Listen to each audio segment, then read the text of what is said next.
No, honestly, that is nonsense. Nonsense. All nonsense. They say many garbage things. You don't know what you're going to get. Melodrama upon melodrama! This is a utter, shameful, disgraceful piece of nonsense. He was miles off it yesterday. You'll learn a lot more if you listen rather than talk all Plenty the of time. time, no problem. Hello, everybody, and welcome to a No Nonsense podcast. Premier League happened this weekend, Will, as it tends to happen most weekends. This is the last one for a while, I guess. We have International Week coming up. Probably the best selling point, I guess, for this episode to say, don't. I don't know, dude. I don't know. I think it's the fog. I have brain fog, and it's actual fog. Yeah, it's tough. Because for a while, it was too early to tell. Now we're approaching where it's time to tell, like we were talking about. But this in-between period where it's kind of neither, it's just hard. Yeah. It's not really... Well, I guess Liverpool have won again, and Salah is going really well, and they're top of the league. So I guess it is taking shape in a way. And I think last week we said they're not clear favourites yet. But I mean, if Man City keep losing, which they are doing at an unprecedented rate at the moment, first time since 2006, I heard that they lost 4 games in a row, which you might think that's wrong.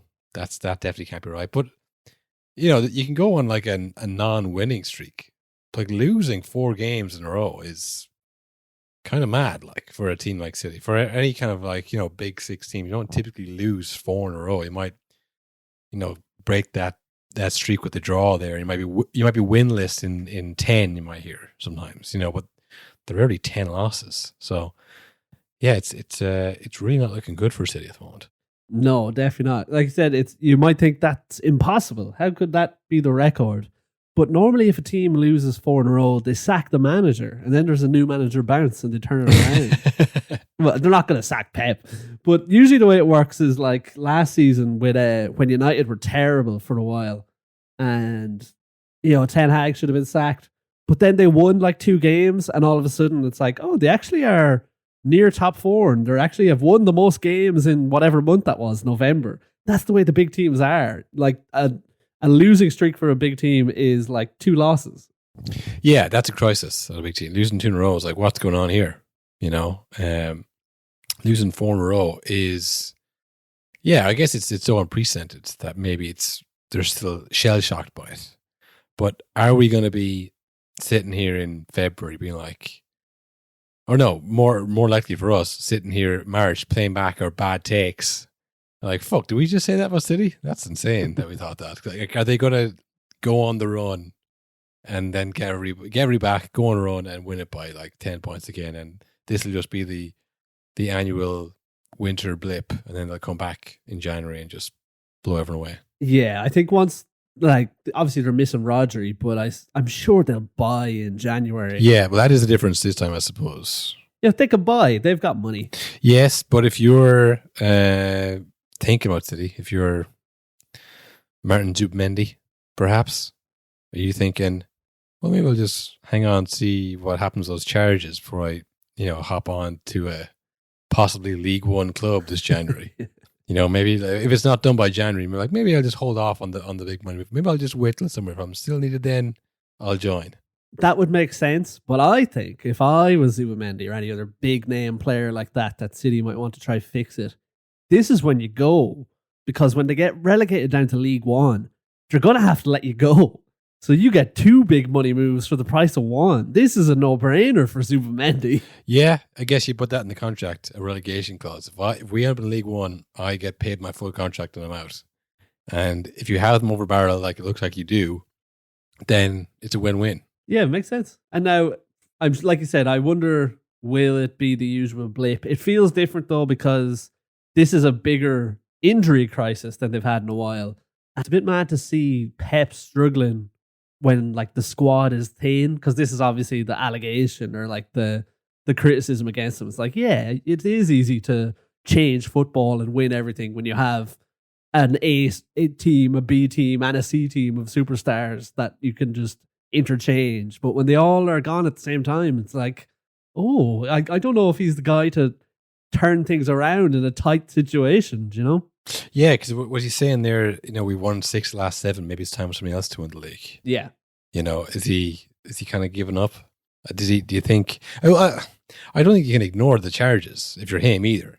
Like, he hasn't re-signed the contract yet, so he's definitely thinking about it. So if you're thinking about it, then you're also thinking it's going to feed into your day to day, being like, "Oh, boss, we've lost John Stones as well, and Ruben Diaz, and obviously, of course, Rodri's gone off this season."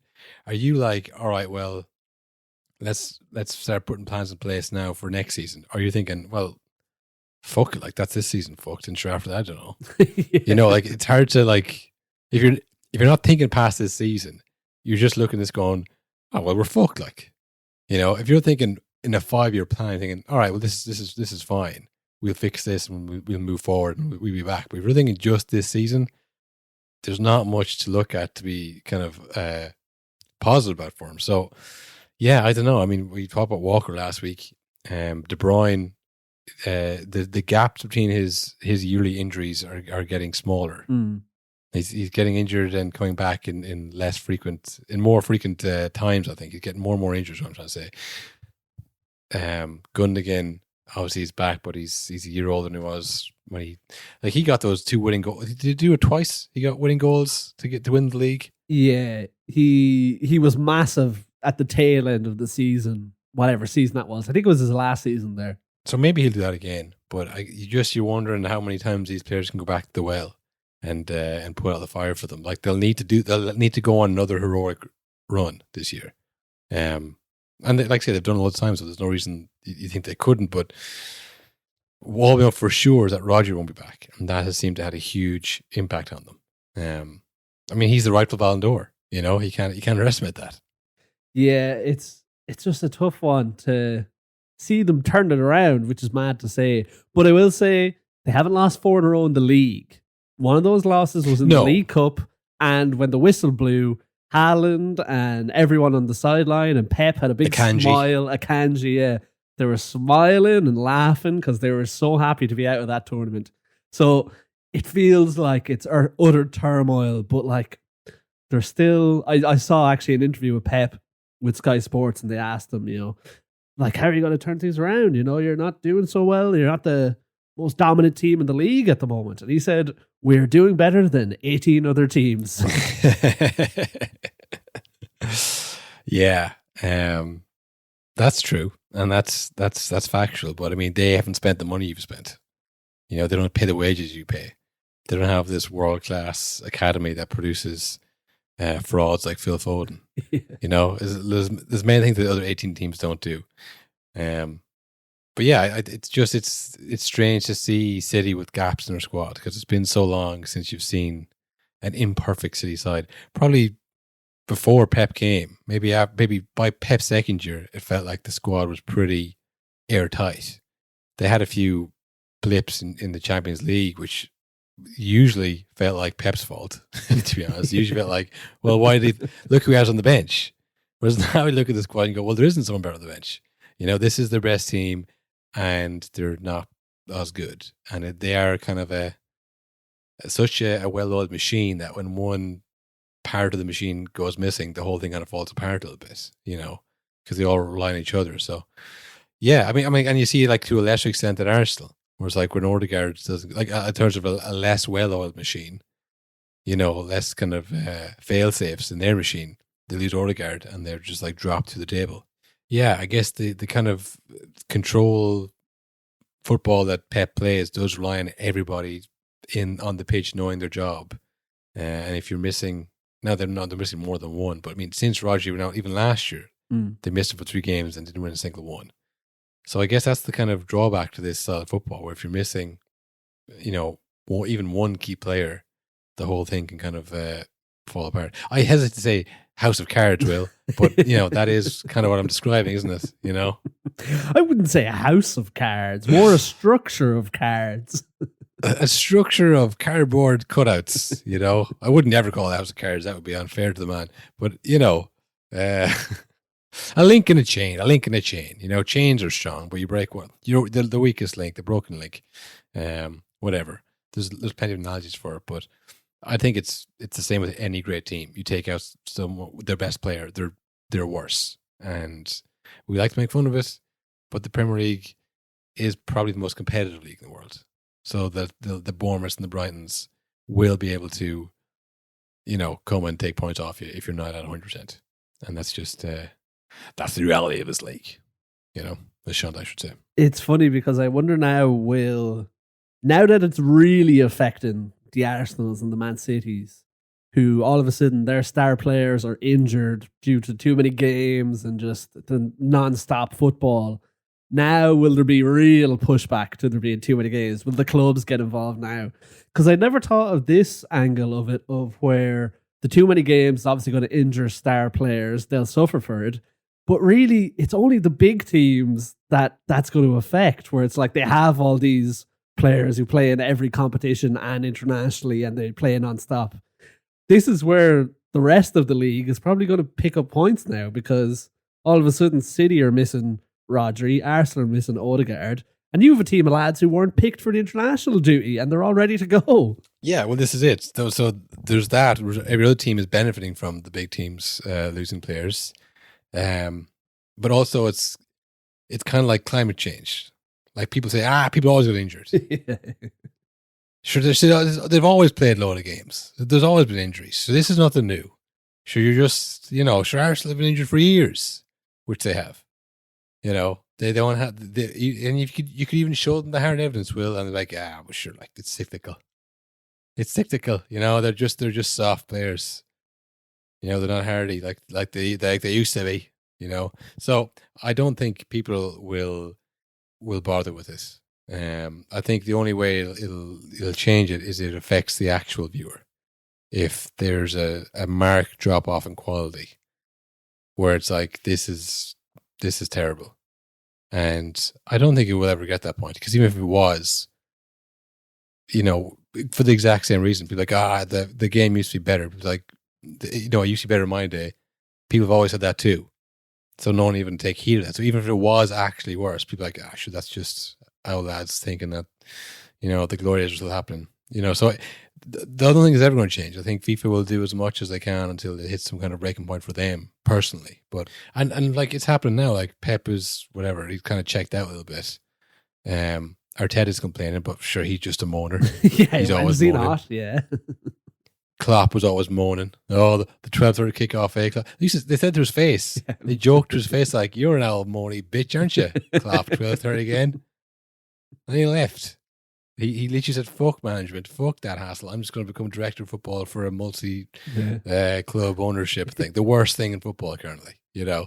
So like, people will complain. People will say the end is nigh, and people will ignore it like they always do, because it's like, well, you know, who cares?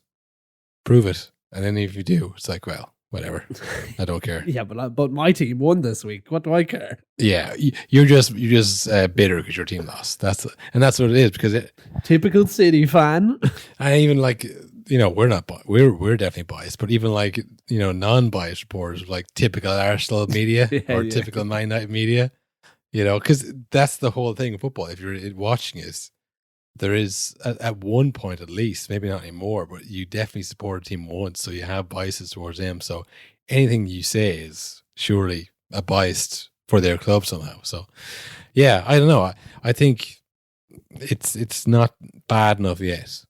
You'd have to have people like dropping dead on the pitch from exhaustion for people to go, all right, maybe there's a problem. You know? And even then, they'd say, oh, I know what that's from. What's in the water? You know, what are they drinking? What's that medical staff should be inspected? You know, so I don't think it's gonna happen, and I think the other teams will benefit from it. But I think we've seen this for years, like where there's the top six who are like, you know, have the ability to go to Europa League or Champions League and manage the squad. And then a team like a Newcastle or Burnley or Southampton do really well, and they produce their own players and they do everything right. They get rewarded with the, you know, Europe and the money, and it decimates the squad, and they justify relegation. Maybe they don't in the next year. And it's like you just get chewed up and spit out. It's like, this is not your area. You don't have the resources for this. You don't have the facilities for this, big man. You know, you really don't. And if you ever try and do this again, you know, we'll learn you again. Because likes those, they're one and done. They get 1 or 2 good years. They get up to the top, and then like Burnley haven't been back. Newcastle are only back because of the money. Southampton got relegated. You know, I mean, there's plenty of other examples, I'm sure, that I don't even remember. But like outside the top 6, it's so hard to get up to that level and stay there. You know, because like at Man United or Liverpool or Arsenal, can have like 3 or 4 bad years, more than that. And then they just invest 100 million into the squad and they're right back there. And then get to Europa League and they get 100 million more. And you can't do that. You know, and that is at some point what you need. You can do all the right things and produce your own players, but you know, you can't stay there without massive investment. Yeah. It's because we'll see it with Villa at the moment. They're flying it in the Champions League, but they're not as good as they were last year in the actual league. Yeah, maybe this system might help them a bit more because you don't have to win every game. And if they do get knocked out, there's no Europa League to carry on as well. So I don't know. Maybe that system might help those small teams. That remains to be seen if that's what this system inadvertently does. But maybe Aston Villa have a big enough fan base already to manage that. Maybe they were underperforming for years, to be fair to them. But time will tell. We'll see how they get on.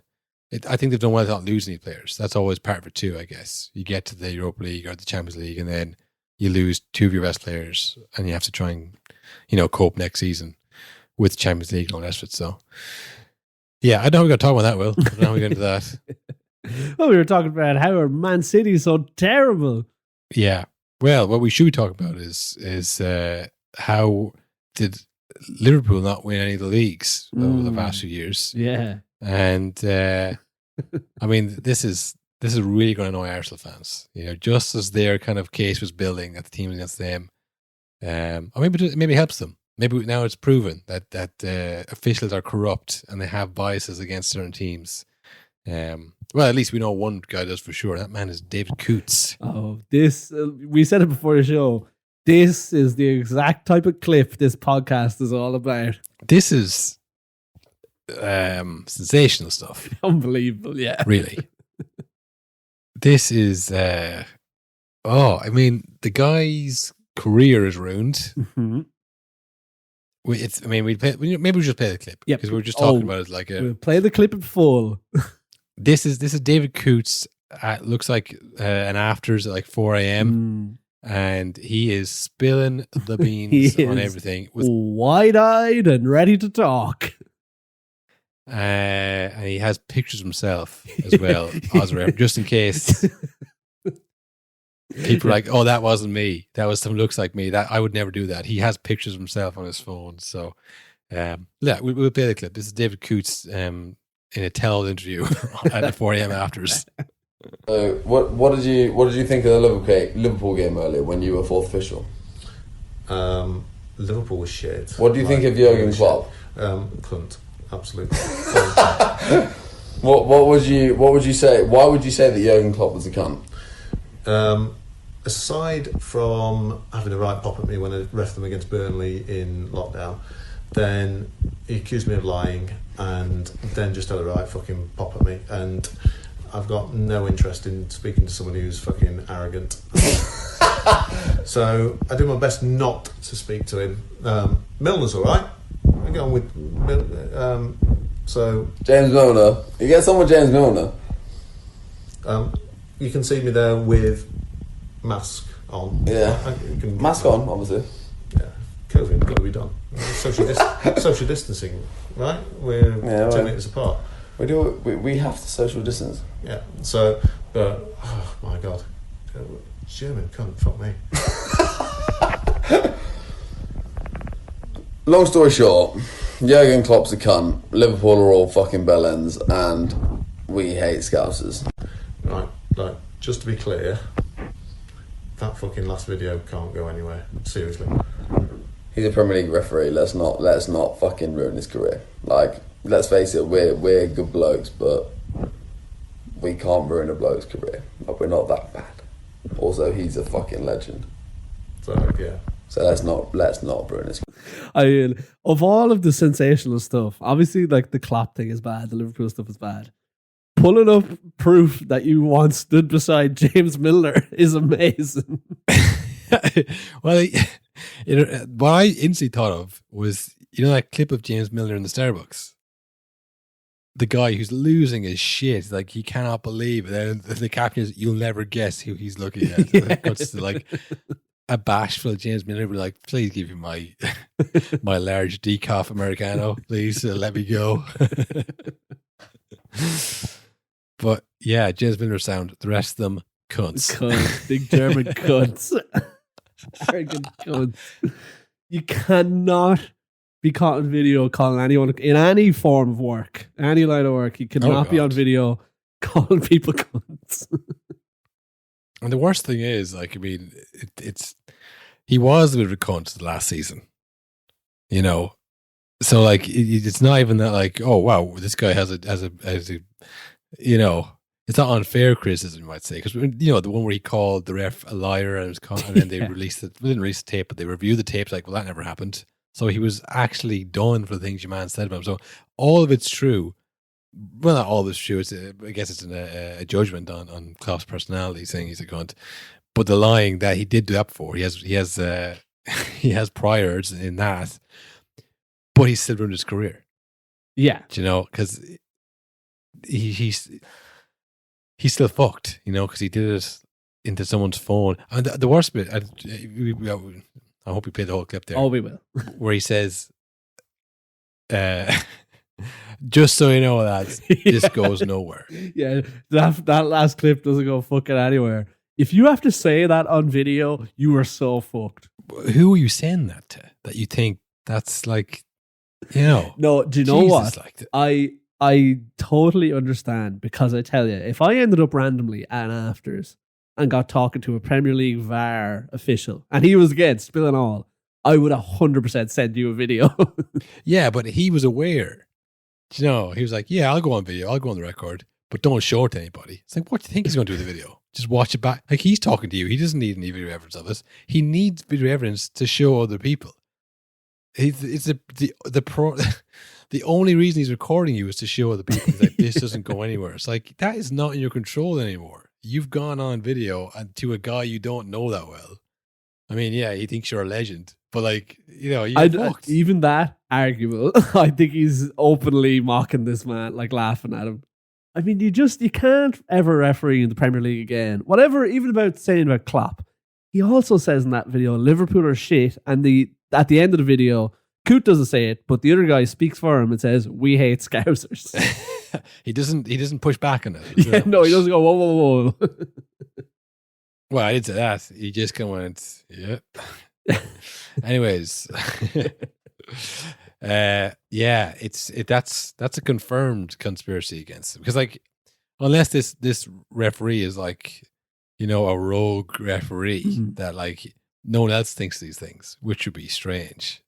Get the way he's saying it feels like there's confidence in the way he's saying it. Like, he didn't say this. He said it with his eyes. Will he said it with what's left of his eye, of his pupils. We all think this. We all think he's a cunt. Yeah. Everyone's problems with Liverpool. As you know, there's another ref who's also accused of lying and had to, produce tapes to prove his innocence. And then Klopp just like continued on as a Premier League manager. And then like the time was it the same ref that he celebrating from his face and pulled his hamstring? He was celebrating so vigorously. Oh, I think it might have been the same ref. Yeah, some of that, they are human.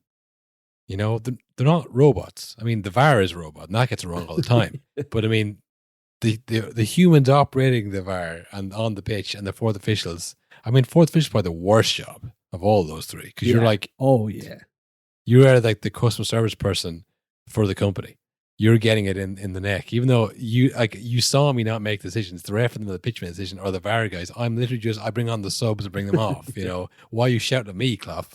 So they have the worst job, and that's what he was. He very helpfully shows a picture of him with a mask on, just in case you're wondering. No, that's me with the mask. COVID times. Well, that's it too. I mean, it's obviously an old video, isn't it? Because they're like social distancing. Yeah, whatever. Haha. I don't know. That's what I couldn't tell. Is like, it's impossible to date the video, really. Yeah. Well, I guess Klopp is still a current, well, at the time, I imagine he's still a current player. Or sorry, Klopp's still a current manager. Yeah, it seems. Yeah. So anytime last year or before, I guess that's the only thing that narrows it down to. But he showed the COVID times, which you imagine that was a bit after that then. So all we know for sure is between that game and now. That's when it was recorded. We have like a pin board up on the wall here with like strings going from the pictures. Somewhere between 2022 and 2024, David Coote called Klopp a cunt. And then but if it happened at 2022, he's done well for the last 2 years and nothing happened to it. That's why I can't imagine it's that old video, because no way that wasn't immediately out. To be fair, Will, right? Say it was me who sent that to you. Because I was at 4 a.m. afters with a fourth official. If you saw that, you'd be like, "Carl, that man is not well." And I don't know if you were the one who made him not well, but he's not. He doesn't have everything about him there. Like, this is wrong to put this out there. Like, can you imagine the fear this poor man has? Or maybe the next day, David Coote said, "Who the fuck did that video to? Where is it?" I'll have you killed by the PGMOL. Maybe David Coote was putting heavy pressure on this guy for 2 years, and he eventually, found some kind of amnesty with somebody and was able to release the tapes. But if I got that, you could tell immediately the guy is not doesn't have his wits about him fully. There, this is wrong. This isn't like an interview with the BBC. This isn't the overlap. He's doing this. This is it's just so unprofessional. Like that, he would not do that if he had time back. That's the feeling you get from the tapes. Yeah. So maybe that's why it didn't see the light of days for so long. Just good old fashioned guilt. And then eventually he said, fuck it, I'm putting it out. Well, that's the thing. Eventually gets to somebody who has no guilt. Yeah. I mean, if say it was, a Man United themed video, fuck the Manx, fucking Rooney's, they're all cuds, except for Dallo. Dallo's a sound chap. But the rest of them, they're all cuds. We hate Manx. And you got the video well, okay, this has confirmed all my suspicions for the entire Klopp era. That's, I think, is the worst of it, is that it probably is a pretty small time thing that he doesn't like Liverpool. He doesn't like Klopp, even more specifically. I don't even think it's a Liverpool thing. But it just, any conspiracy theory you have, you could just attach it to and go, yep, I fucking knew it. That's why he didn't send off Pickford for tackling Van Dijk, or that's why this, or that's why that.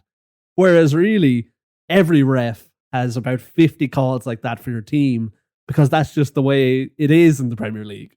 Yeah, I think you can't mix up that the refereeing standard is bad with it's a conspiracy against my team, because it happens to.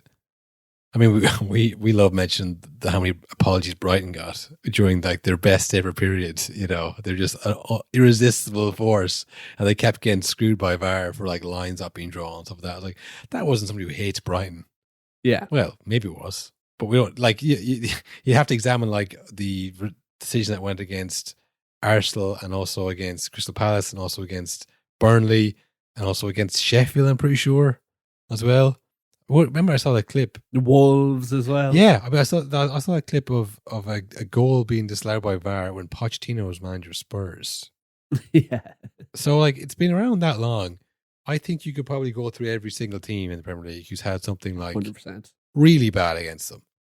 Wow, how did they fucking miss that? We had the Mike Dean tapes being I didn't want to ruin his day by telling me he'd made a mistake. Which honestly, that is way more damning than this video still. It's insane that he said that and nothing was ever done about it. Well, something wasn't about it. They gave him a show on Sky, and now he's the third. They went, whoa, he's going to say more stuff like this. And now every fucking game you watch him, and there's a decision on the pitch, and it's Mike, what do you think? Yeah, right decision, made a call there, excellent call, very good. And then it gets overturned by VAR. It's yeah, right decision by VAR, very good, overturned. yeah.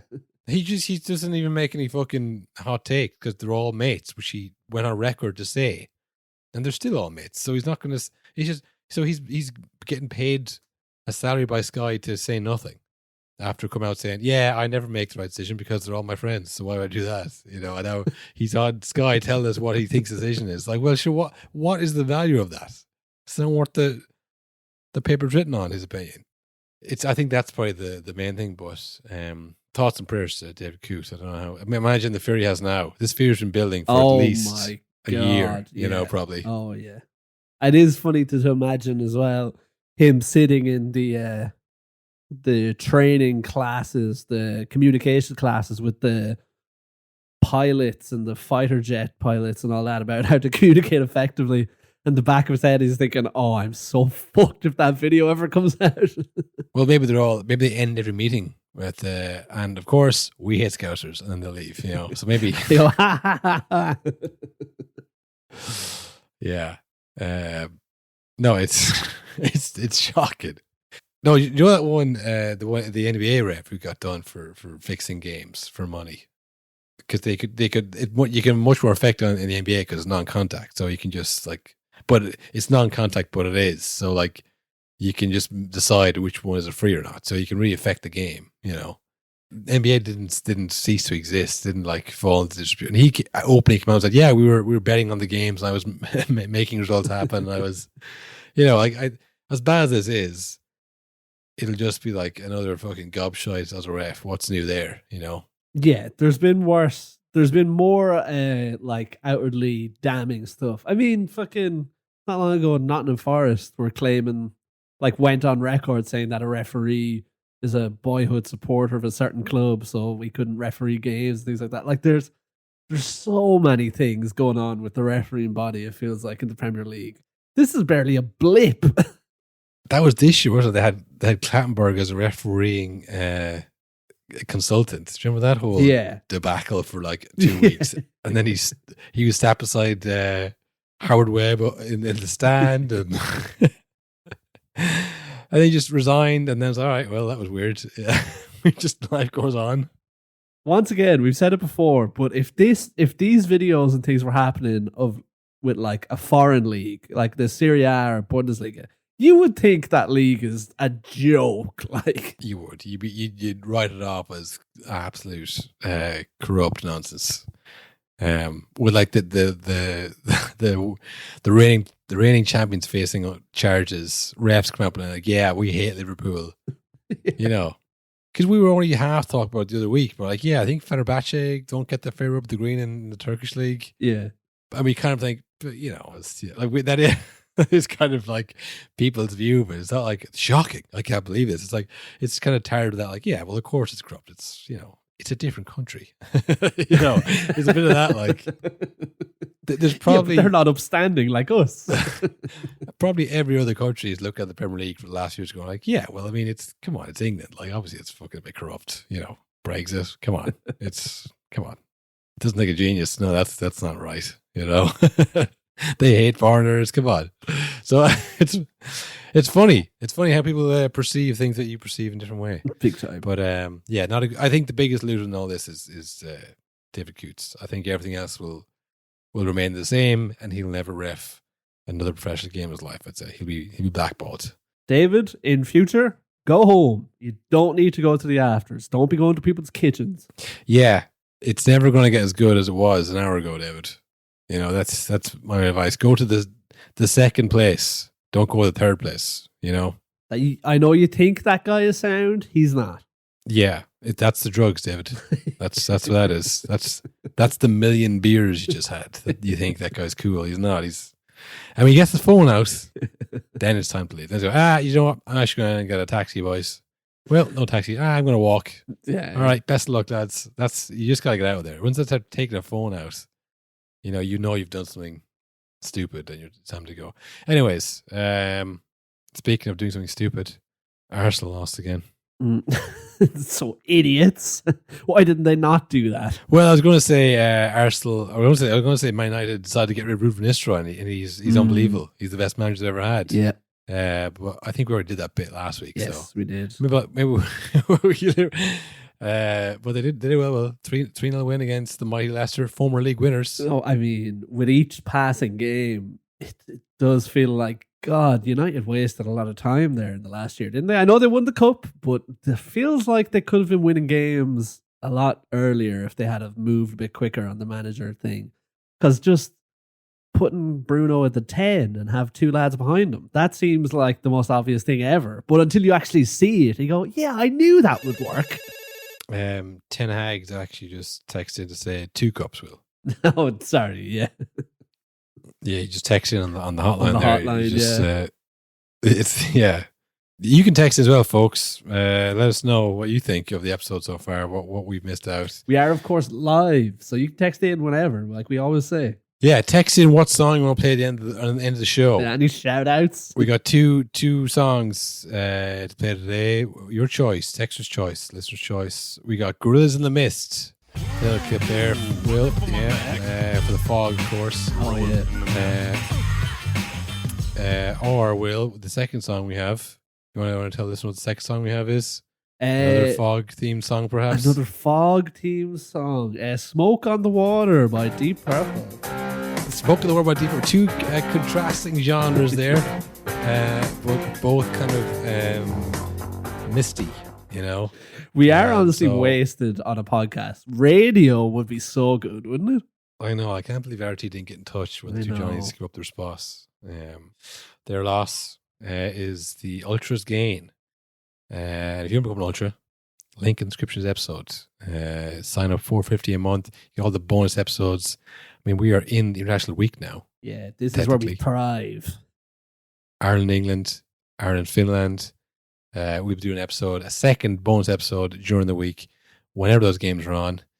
You want to get in the cage with the Ultras, as I said, link in the description of this episode. And join the movement. What else do we have? Well, as I said, Arsenal. Odegaard back for Arsenal. Came on, got an assist. The creative force is back. Is it too little too late, though, I wonder? I mean, when you look at the table, Liverpool are starting to run away with it, but it's feeling like one of those seasons. It's rapidly approaching where this is a top 4 season, where the top 4 race is what's interesting, because it looks like Liverpool is going to keep winning and winning. And I think there's like 5 to 6 points between 3rd and 13th, and I think Man United are in 13th. Yeah. It's not quite gone yet, but I got the sense watching that game that Arsenal felt, anyways, whether it was mathematically based or anything, that they have to win this game. If they lose this game, then it might be gone. But if we get Odegaard back and we win this game, then we're still within touching distance. Again, would the maths line up on that or whatever? I don't really think so. But they did seem quite desperate to win that and quite annoyed when they conceded that goal. Look, I mean, I think look at their squad. Despite the last 2 years, I don't think it's as good as Liverpool's, to be honest. Team for team, you know, I think it's very one-sided. That Saka side is much stronger than the Martinelli side these days. And I think Havertz is good, but he's much more of a Firmino type than a Haaland type, if you know what I mean. And when Firmino was at his best, he had Mane and Salah off him scoring the goals, and he was providing for them. So, and also he had Alexander-Arnold and Robertson in their peak as well, bombing up those wings, which I just think Zach is very, very good, you know, but I think the rest of those players I mentioned, Arsenal don't have the similar levels, you know. Like Ben White is very good on that side, but, you know, if it's Kiwior or Calafiori or I don't know, your man, the Ukrainian guy. Zinchenko, I just don't think they're the same quality as that great Liverpool side. Or even Liverpool side now.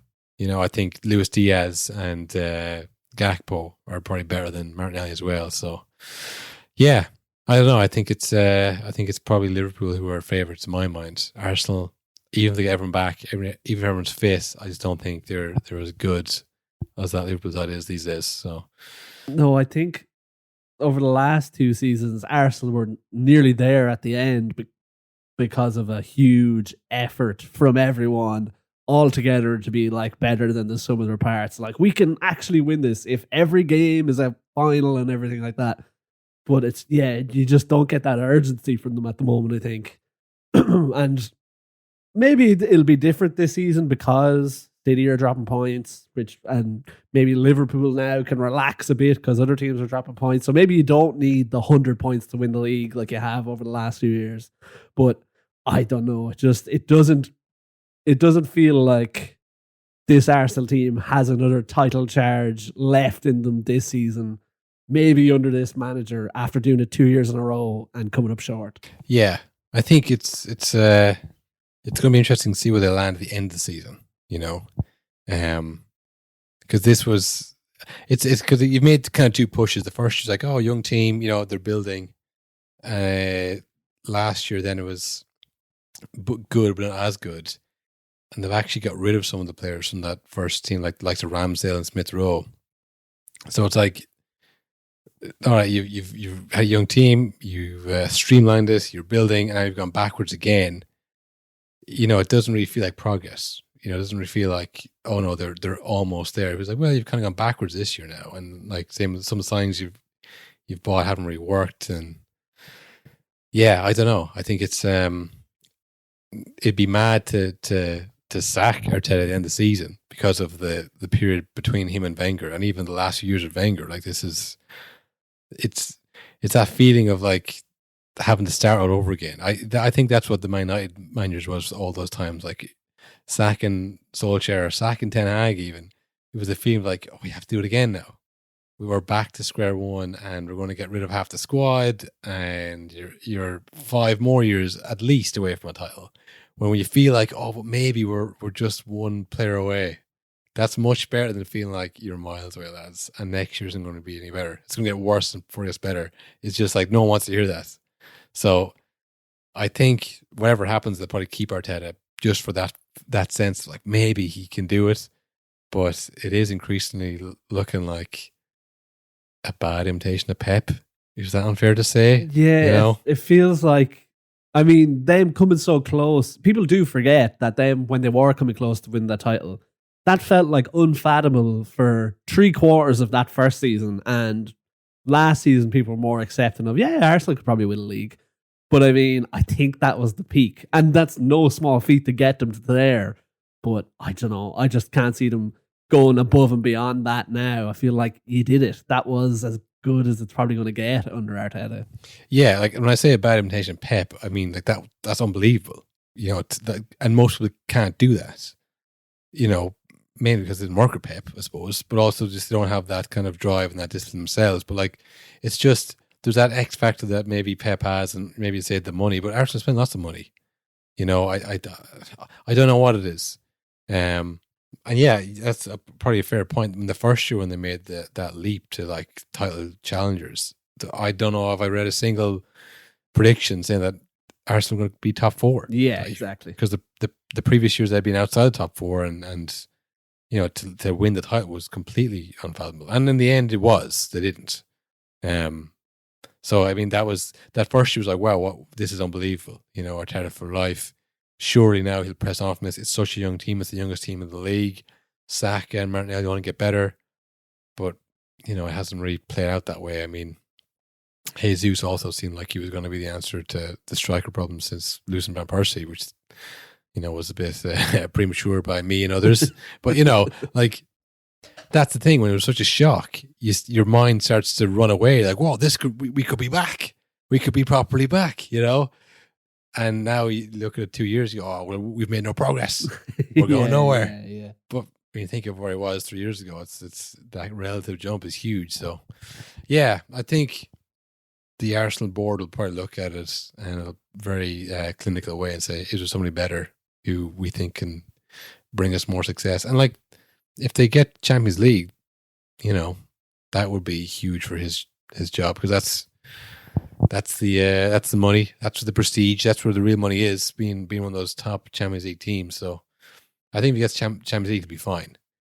But I don't know if that's the best thing for it either, Yeah, it feels like sometimes it's harsh to sack managers when they haven't done anything wrong, but you do have to refresh things, because normally that is how you end up winning stuff, is you get a new manager in and it's just that everyone is slightly better than before, whether it's just It's just football is more based on the vibes than anything else. It feels like sometimes. Yeah, well, because it's such a young team and most of the core is there, you get sick of hearing the same stuff over and over again after 5 or 6 years. You know, maybe, and especially if it's not working, and even if it is, you know, maybe it's good to change it up to keep things interesting. It's either that or move players on and get new players in. And like, there's only really City are the only team that do that efficiently. It feels like, and Liverpool actually as well are pretty good at getting players out and replacing them. Yeah, Liverpool probably even more so than City because we see City now. Like most of that team have been there for a long time, and they are starting to get a bit old. Like the Walker and De Bruyne and Gundogan left and came back. It's like, I love it here. You know, I should never left. But that's what happened when they all aged at the same time. Then it's like, oh shit, you know, maybe we should have freshened this up a bit. But yeah, I don't know. I think you wouldn't write them off yet, but it just you can't see from the way they're playing that they're going to go on a City-like run, which is what they need as well. Yeah, exactly. And because it's just little things like they're letting in a lot of goals. That was their whole thing last season, was like, are Gabriel and Saliba the best defensive pair we've ever seen? But like, it's just not working this year for some reason. Yeah, and not they've turned into bad players, which is another problem, because if this year kind of ends in a bit of like, geez, this guy doesn't know what he's doing, and then Real Madrid say, oh, we actually want to replace Rudiger with one of you guys, then it's like, oh, that sounds actually pretty good, you know. And then you start to lose players, and you become like the old Arsenal, where they weren't winning those leagues or the Champions Leagues, and then they had good players there, but it was like, well, you know, I don't think it's going to work out here. Yeah, it can be harsh when he hasn't like brought the club into disrepute or like gone some kind of tailspin, and it's still like getting second and third. No, they drew with Chelsea, and like that's it. We're talking about after a draw with Chelsea, we're going quite well, and it's like it's just that feeling of like, oh, you know, it's when you know. I think there is just a moment where it clicks. You go, oh, it's only downhill. I'm not saying that's Arsenal now, but there tends to be a moment where the club can feel it, the fans can feel it. They go, right, we've gone as far as we are going to go without a change. Yeah, I think that can be true as well. You can bring a club as far as you can with it sometimes, and it's no kind of reflection of you as a manager, or you could be good somewhere else as well, but it's just like maybe the timing of it, of the, like I said, the players being young and maybe getting sick of your instructions, sick of your voice, just need a fresh voice in it. You can just be unlucky that way, but it's more, I guess, based on money now as well. If Arteta's qualifying himself and make the money, he'll last as long as he does that. They probably won't look at the vibes the same way we would. They should. They won't go. They just hire us as vibe consultants. That most owners probably don't anymore. I think they all look at the money. Like, are we making money? You know, are the fans still coming to the games? Is there any protests this week? No. All right, everything's good. So as soon as Ed Woodward left Man United, I feel like that was a shift in football where that used to be all the clubs. That was all they cared about was what's the vibe? How's it going? Yeah, definitely the news stories every week where it's like, Ed Woodward makes another massive deal with Chevron. You know, it was like they were the wins back then. It's only a draw. It's still early-ish. We're still not at the halfway point. It's only November, you know. But I think I'd be shocked if they went on a run and Havertz scored in like 6 games in a row, and then just it all clicked for them, because it's, from what I've seen so far, it just doesn't look like that's going to happen. No, and then like in the summer when they got Mike Marino in, and were they in talks with Tony, or did we make that up? Ivan Toney. Everyone said they should buy Tony. Yeah, that's what it was. I don't know if they were in it for Tony. Yeah, but like I think everyone knew they needed an actual striker, like a number 9. But because Havertz was doing well, it's like, yeah, well, maybe this will work. It's like, it's not going to though. Yeah, I think they were relying more on Martinelli to make a leap, because, like, you know, you could pay 100 million for 29-year-old Tony, or you could say, well, maybe, yeah, we can do what Liverpool did with Firmino and have the goals come from other places, and you'll be like a facilitator and score a few goals, but we don't rely on you, and we'll get the goals from other places. because there isn't that many strikers. Like, you know, who would you go by right now like that you'd say? Gyökeres. Yeah. Well, that's it. Gyökeres scored 3 goals against Man City, and now everyone's entered the race for him. No one's like, well, he's not as good as him, or, you know, Lewandowski is still one of the best strikers in the world. You know, well, like not even like a Barcelona fan opinion. Like that's most who say, yeah, probably. You know, to be fair, probably him and Harry Kane both over 30. Do you know? So like there isn't like a wealth of like number 9s out there. So yeah, maybe it made more sense to maybe buy Nico Williams then maybe instead of Martinelli. But yeah, I saw people say, I saw fucking RT did a bit of piece on it about, Havertz is still shit. You know, they did like that was their analysis after the game. He doesn't know well. They didn't buy anybody. It's like, who would you buy? You know, give me a name of someone who's like ripping up outside of Haaland. Yeah, I don't know. I think it's like we're saying about City. It's a system, and if this 1 or 2 players are missing, the system kind of falls down very quickly and look a bit out of ideas. So. Yeah, it'd be interesting to see how the Arsenal team kind of reacts now to this bad run of form. Do they still trust the process? Do they still think Arteta's the guy, you know? Or do they think this guy, he's just a bad Pep? He's just a Pep with hair.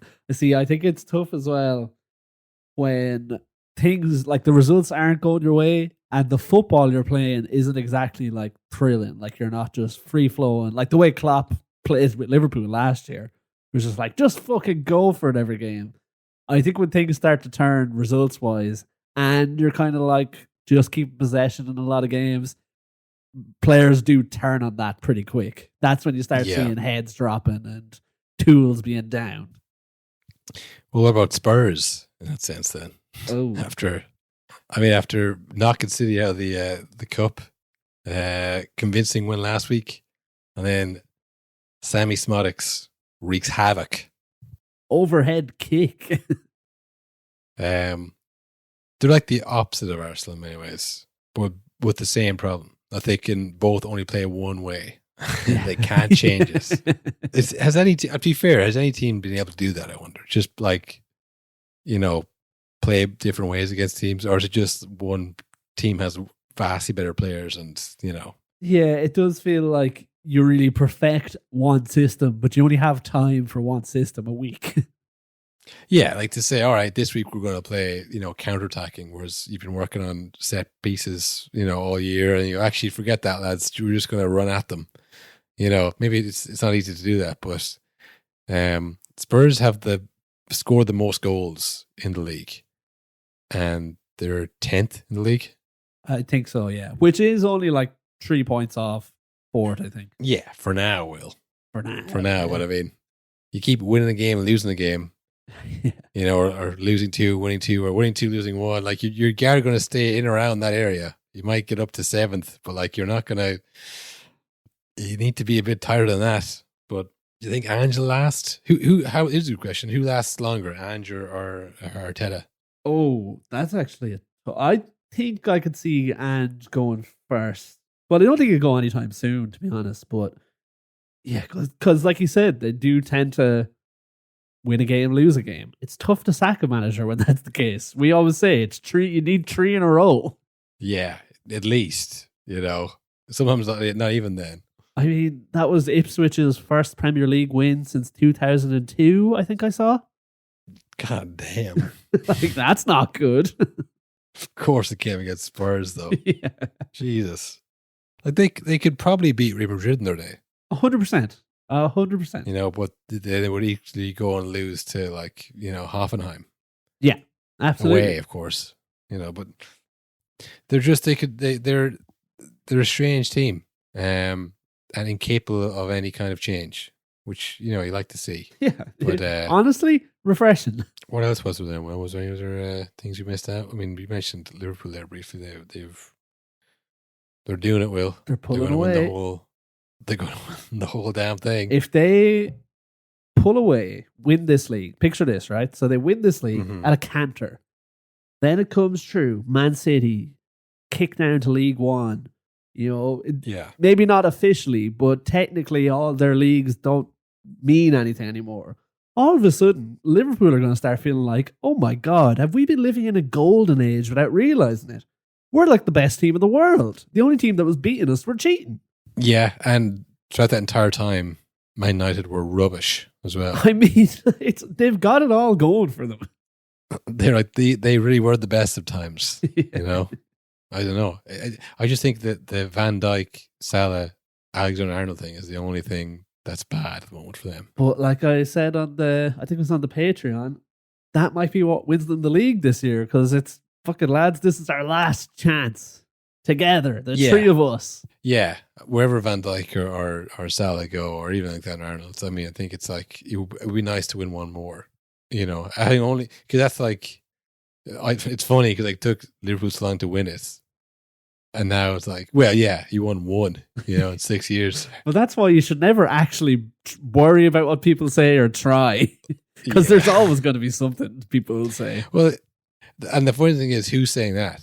Man United and Arsenal fans. Man United fans, yeah. Who haven't won, years and years. Like, yeah, you won one against City.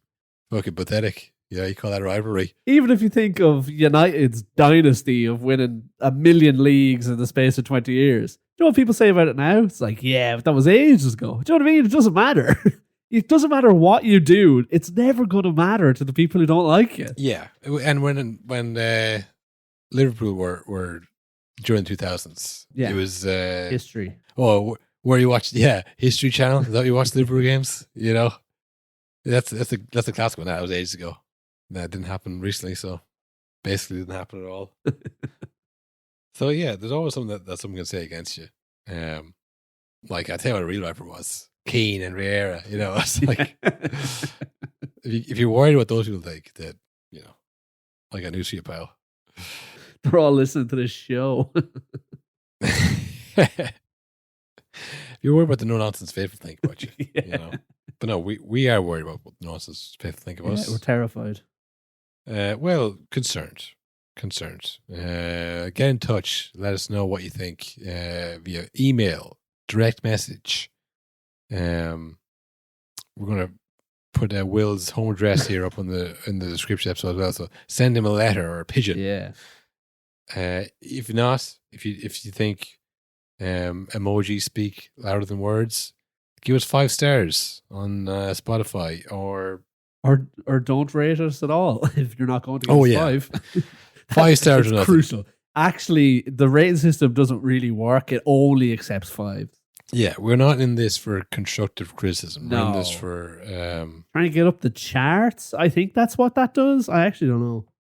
Yeah, I think when you click on the podcasts similar to this one, nothing comes up. Yeah, because we're one of our own. There's nothing like it.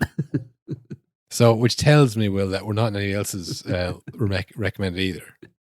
We're not popping up beside the overlap. No, we've been shadow banned. That's what it is, isn't it? We never should have spoke up against Gary Neville and his algorithm overlords. Until you get a certain amount of 5-star reviews, I think they don't take you seriously. So you're saying everyone starts off shadow banned? Yeah, you have to emerge from the shadows on the algorithm. So, like, if you might be a football podcast that's kind of a bit lighthearted, just like other ones, but you only have a certain amount of 5 stars. I guess it's not similar because this one is shit. Interesting. Guess this isn't a real podcast after all. So it would really help us out, folks, if you give us 5 stars, only 5 stars. 4 stars, keep it yourself. 3 stars, I don't know about that. 2 stars, definitely get the fuck out of here. 1 star. Why are you listening? 1 star, then you have to explain yourself. Sorry, but you can't just give us 1 stars and walk away like you can just do that. You can't just get away with that. If you give us 1 stars, you have to tell us why. You have to come on the show. Yeah, 1 star, come on the show, explain yourself, debate us. I challenge you to a debate as to why it's 1 star. And anything else, don't do it. Except for 5 stars. 5 stars, put it in. 5 stars, do it. Yeah. 5 stars, do it. 1 star on live debate. Everything else, keep to yourself. If you can't say anything nice, don't say nice at all. Were you not raised right at all? Gee, where were you raised? It's far from 3-star reviews you were raised. Anyways, we will be back during the week. Ultras only. Link in the description of this episode. Get on that if you want to hear our thoughts on Heimer Hallgrimsson's fifth game in charge? I think so. I saw that John O'Shea was doing the press conference again today, and I also saw that Matt Doherty is back in the squad after injuries to other players. So definitely, I'm sure Matt Doherty will have a snidey emoji on Instagram this week that we can talk about. Well, I'm sure he'll bring 45 minutes of his best. yeah. Hopefully 90 this time, Matty. Well, I would say hopefully not, to be honest, based on the previous performances. Hopefully they don't have to pay him full 90. Hopefully we're cruising by the second half to bring on the subs like Matt Doherty. Yeah, 2 minutes of his best would be good. Anyways, we will be covering the latest scandal in the Ireland Cab via Instagram or Twitter or wherever it pops up, and any other stories, ultras only. For everyone else, we will see you next week. See you probably Tuesday next week. And I think we're back into the Premier League or whatever the weekend after that. So or whatever, right? Song of the week, play us out. Yeah, song of the week. Let's do the reviews. The text in. Yes, it was Gorillas in the Mist. Will. Right. And how many texts? Too many to count. So be safe out there, folks. It's a deep fog out there. So yeah, be safe, be seen. Just to be clear, that fucking last video can't go anywhere. Seriously. Come down and beware of the black fist. The gorilla straight motherfucking killers in the mist. Take a shot, but you can't horse. Never thought you see some niggas in the forest. Don't kick in the chorus.